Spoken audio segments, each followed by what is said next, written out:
here to do a review of this great value herb and garlic marinade right here. Ooh, it is a very good one. As you can see, essentially used it all. Got this at Walmart. It is 1 teaspoon per serving size, and 1 serving is 10 calories, so that's not bad. You can smell right off the bat that vinegary, vinaigrette smell with the herb following right after, and finishes with that garlic smell. This actually tastes a lot better than it smells out of the packaging. Out of the packaging, it's like really vinegar forward or vinaigrette forward. But when you have it on a protein, we tried ours with chicken, it's really nice. It gives a little bit of a zippy zing.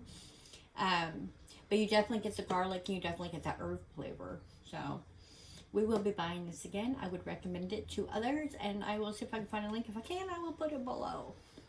If you've ever tried this great value garlic and herb marinade, let me know what you thought of it.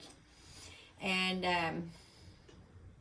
if it's something that you would purchase again, second time around. I know that we will.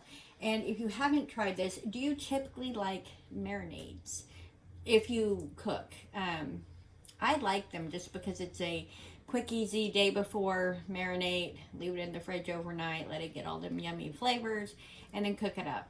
Now, it does add a lot of moisture to what you're cooking, so there's going to be more sizzle and more popping when you cook it, and you may have more sticking issues depending on what kind of pan you're using. I know if you're using a non-stick skillet, you should be fine, but if you're using like a stainless steel pan with these type of things, there can be some sticking.